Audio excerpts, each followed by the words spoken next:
Tuhan bersamamu dan bersama rohmu. Inilah Injil suci menurut Yohanes. Dimuliakanlah Tuhan.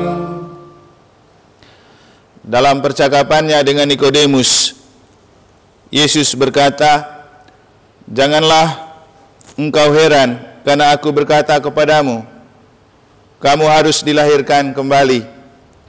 Angin bertiup kemana ia mau. Engkau mendengar bunyinya, tetapi engkau tidak tahu dari mana ia datang atau kemana ia pergi. Demikianlah halnya dengan tiap-tiap orang yang lahir dari roh." Nikodemus menjawab, katanya, "Bagaimana mungkin hal itu terjadi?" Jawab Yesus, "Engkau adalah pengajar Israel, dan engkau tidak mengerti hal-hal itu. Aku berkata kepadamu, sesungguhnya kami berkata-kata tentang apa yang kami ketahui, dan kami bersaksi tentang apa yang kami lihat, tetapi kamu tidak menerima kesaksian kami. Kamu tidak percaya waktu aku berkata-kata dengan kamu tentang hal-hal duniawi.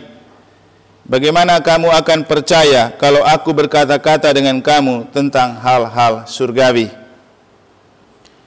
Tidak ada seorang pun yang telah naik ke surga selain Dia yang telah turun dari surga, yaitu Anak Manusia. Dan sama seperti Musa meninggikan ular di padang gurun, demikian juga Anak Manusia harus ditinggikan, supaya setiap orang yang percaya kepadanya beroleh hidup yang kekal."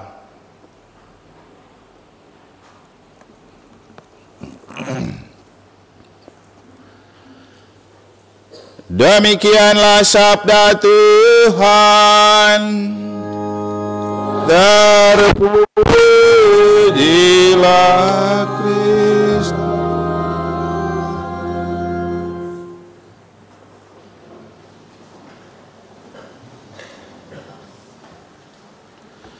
Engkau adalah pengajar Israel dan engkau tidak mengerti hal-hal itu. Rekan-rekan imam, para suster, Bapak Ibu saudara-saudari, keluarga besar kaum terpanggil dari Dekanat Bali Barat yang saya kasihi dalam Tuhan. Kita selalu mendengar istilah senjata makan Tuhan. Artinya, ketika kita memegang senjata dan untuk menembak orang, belum tentu pelurunya masuk di orang. Bisa jadi dia kembali untuk makan kita. Saya tadi merasa bahwa ketika Romo Dami panggil saya, kan masih ngopi nih, dia bilang, "Man, sini dulu." Sampai di atas, dia ajak ke kantor. Sampai di kantor saya lihat kotak wine. Saya pikir dia mau kasih saya itu wine, kan dia sakit. Tapi ternyata dia bilang begini, "Saya sudah terima kamu punya surat dari ikrar untuk memimpin misa di sini. Sekarang saya perintahkan kau untuk khotbah." Kita yang kasih surat kembali lagi ke kita. Kemudian saya pikir begini, kalau saya tolak ini, kali lalu saya datang beri rekoleksi tentang kepemimpinan partisipatif dan transformatif. Ini kan cara pastor paroki Tabanan melibatkan saya untuk berpartisipasi. Nanti dia bilang, kau percuma kasih rekoleksi di sini. Kau sendiri tidak mau. Itu kalau saya tolak. Kemudian saya juga berpikir begini, memang bahwa dari segi usia tabisan saya lebih dulu tabis, tapi dari segi usia kelahiran, Romo Abang lebih dulu. Kalau saya menolak, sama dengan saya tidak menghargai orang lebih tua. Dan yang terakhir, saya berpikir begini, dia kan lagi dalam proses pemulihan. Lalu saya bilang, "Bang, saya siap memanggul salib ini. Yang penting, saya senang lihat kau tersenyum dan bahagia." Sudah, saya khotbah saja. Oke. Bapak Ibu saudara-saudari, rasanya kalau kita memaknai tema ini sudah bosan juga dengar terus ini ya. Sejak sinode itu kita dengar, bangkit dan bergerak bersama mewujudkan gereja sinodal. Tambahan lagi untuk 2024 melalui kepemimpinan partisipatif dan transformatif. Apalagi kami para Romo dan Suster, bosan dengar ini tema. Rekoleksi temanya ini, doa pastoral temanya ini. Lihat di program kerjaan muncul lagi tema ini. Bosan juga. Tapi kalau kita coba memaknai tema ini, rasanya tidak membosankan, karena ternyata dalam dan luas, dan kadang-kadang kita yang melahirkan tema yang keren dan tren, belum tentu bisa melakukan itu.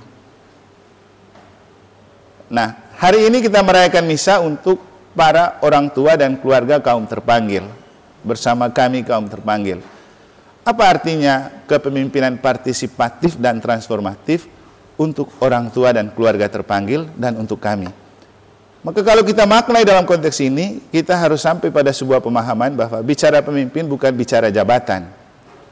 Tapi kalau dalam konteks iman, pemimpin adalah orang-orang terdepan yang selalu mau dekat dengan Tuhan dan mengabdi untuk kerajaan Allah. Maka sebenarnya dalam konteks karya pastoral, orang tua dan keluarga kaum terpanggil itu ring satu. Kenapa? Kita ini para imam dan para suster, kalau keluarga dan orang tua tidak berdoa dan mendukung, pasti juga kita tidak bisa bekerja dengan baik. Dan kalau mau bicara jujur, justru kenyamanan dan juga ketangguhan kami untuk bertahan dalam bekerja itu sangat ditentukan oleh perhatian dan doa dari orang tua, sanak saudara, dan keluarga. Bapak Ibu juga pasti tahu bagaimana menjadi atau memiliki anak pastor atau suster ketika tinggal atau berkarya di sebuah paroki yang tidak semua umat menerima kami dengan baik di situ. Susah kan? Tapi orang yang pasti selalu menerima itu adalah orang tua, sanak saudara, dan keluarga. Mungkin saya bisa mengandaikan begini. Dalam kitab suci, kita mendengar orang-orang seperti Maria Magdalena, Maria Ibu Yakobus, Maria Ibu Yesus, dan sederetan Maria yang ada dalam cerita kitab suci. Yang tidak pernah diceritakan sebelumnya, tapi ini adalah tokoh kunci dari peristiwa kebangkitan Yesus. Kita tahu, orang-orang yang rajin mengunjungi makam Yesus setelah ia mati adalah perempuan-perempuan seperti Maria Magdalena, Maria Ibu Yakobus, dan beberapa Maria yang lain. Di manakah rasul-rasul lain yang dalam arti tertentu itu adalah pemimpin yang sebenarnya? Kita tahu yang datang ke kubur juga cuma dua, Yohanes murid yang dikasihi Yesus dan Petrus. Itu juga karena mendengar kabar dari Maria Magdalena, baru mereka cepat-cepat ke kubur. Tapi mereka cuek sama sekali. Mungkin juga begini Bapak Ibu, kami para pastor dan kita para suster memang punya jabatan tinggi sebagai pemimpin, tapi apakah kita menjadi orang yang lebih peduli untuk mengabdi kepada kerajaan Allah? Belum tentu juga. Maka pemimpin partisipatif adalah kelompok orang yang selalu mau bergabung dengan kelompok kelas bawah, masyarakat tingkat bawah, umat. Maka pastor yang banyak bergaul dan bergulat dengan umat, itulah pemimpin sejati, pemimpin partisipatif. Tidak mungkin kita bisa membawa perubahan kalau kita tidak mau berada bersama umat, lalu dalam keberadaan mereka kita mempengaruhi untuk membawa perubahan. Jadi dalam konteks orang tua dan keluarga kaum terpanggil, kamu adalah ring satu dan kamu pemimpin sejati, karena kamu adalah orang tua, ibu dan bapak, sanak saudara dari kaum terpanggil. Kalau kamu tidak kuat, kami pasti tidak kuat. Kalau kamu tidak berdoa juga kami pasti goyah. Dan kita bersyukur dan beruntung bahwa di keuskupan ini hanya di Dekanat Bali Barat yang ada kebiasaan Paskah bersama orang tua, keluarga, kaum terpanggil. Ini sesuatu yang istimewa. Makanya tadi di bagian pengantar Romo Dami bilang ini adalah hal istimewa. Kita dipanggil dan orang tua terpanggil berkumpul untuk merayakan Paskah bersama. Bapak Ibu, lagi-lagi Paskah bersama itu rutin, kita lakukan tiap tahun. Sama seperti tema tadi yang membuat kita jenuh untuk mendengar, demikian juga Paskah bersama seperti ini juga menjenuhkan, kan rutin setiap tahun. Tapi apa yang istimewa? Ingat, dalam Injil kita mendengar cerita tentang Nikodemus, seorang pakar kitab suci. Tapi ketika Yesus bicara tentang kelahiran kembali, dia tidak paham. Dia tidak paham, padahal dia seorang ahli, seorang hebat. Dia bilang, kamu nih, saya omong begini aja kamu tidak paham. Bagaimana mungkin kau bisa paham kalau saya bicara saya itu datang dari surga, dilahirkan kembali? Dia tidak paham. Demikian juga iman kita. Kita setiap tahun merayakan Paskah, juga Paskah bersama Pawan Hati. Tapi apakah membantu meningkatkan pemahaman kita? Belum tentu. Jadi istilahnya Paskah itu tidak hanya membaharui janji baptis, tetapi juga membaharui kondisi kaum tertabis dan kaum terpanggil khusus. Maka Dengan kita berkumpul untuk merayakan Paskah bersama, sebenarnya kita dibaharui kembali pemahaman kita. Yang mungkin kalau kita memakai bacaan pertama, ada bahasa yang baik dari kisah para rasul. Mereka sehati dan sepikir untuk hidup. Dan itulah kita. Kita boleh punya imam berbeda. Kita boleh punya anak yang bertugas di tempat yang berbeda. Kita boleh punya anak terpanggil suster, biarawan, dan marawati yang berbeda. Lahir dari orang tua berbeda. Dikerjakan atau diutus di tempat berbeda. Tapi sejatinya kita satu, yaitu orang istimewa, keluarga istimewa, orang terpanggil, keluarga kaum terpanggil. Itulah keistimewaan kita. Banyak umat yang ingin anaknya terpanggil secara khusus, tapi juga tidak mudah, kan? Di antara ribuan umat yang ada di Keuskupan Denpasar, berapa yang anaknya terpanggil? Kami di negara sejauh ini parokinya sudah berusia 55 tahun, belum ada satupun romo. Ya, kalau ada umat dari negara yang ikut Paman Hati, itu karena punya keluarga yang terpanggil, bukan asli dari negara. Istilahnya kita itu pakai pemain bayaran gitu. Ya, kalau istilahnya PSSI, naturalisasi. Jadi naturalisasi orang tua kaum terpanggil, sehingga kalau ada biang mereka ke sini, ada beberapa muka dari negara. Coba kamu cek, ada nggak susternya di sana? Nggak ada. Orang mereka orang Palasari, tapi karena tinggal di negara, dianggap saja juga sebagai orang negara. Jadi naturalisasi orang Palasari menjadi kaum terpanggil di negara. Kenapa? Tidak mudah untuk membuat anak dan kita masuk dalam kategori keluarga terpanggil. Tentu tidak perlu jabatan tinggi, yang penting kita selalu dekat dengan Tuhan. Seperti Maria dan beberapa perempuan yang selalu datang ke kubur Yesus, dan orang pertama yang dihargai Yesus adalah mereka. Coba lihat, setelah itu kan mereka berkumpul. Yesus datang.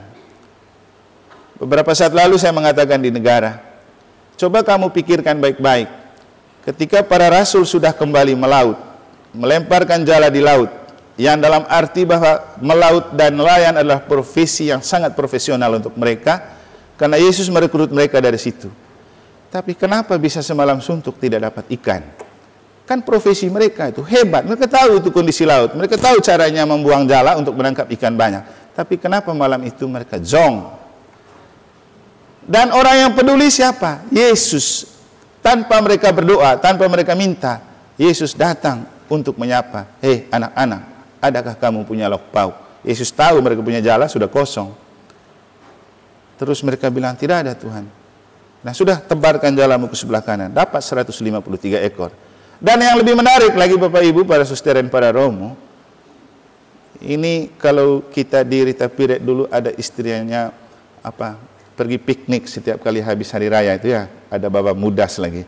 Yesus itu datang itu ke pantai, setelah suruh mereka lemparkan jala ke sebelah kanan, dapat banyak ikan, mereka panggil sini-sini. Dan di luar itu sudah ada api untuk bakar ikan, untuk panggang ikan. Pertanyaannya, siapa yang buat ini api?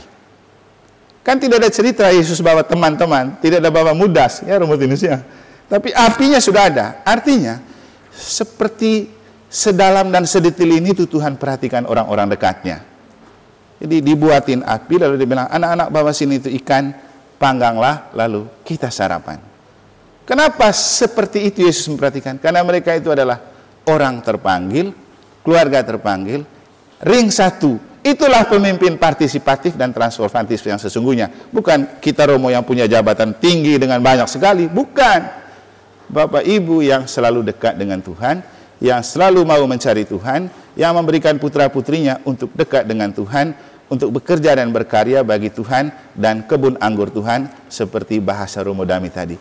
Anda bersyukur dan beruntung menjadi keluarga dan orang tua terpanggil, dan marilah selalu membawa anak-anak kita, putra-putri kita dalam doa, supaya panggilan dari keluarga kita tetap bertumbuh dan berkembang di saat selanjutnya. Selamat Paskah 2024, semoga Tuhan selalu memberkati.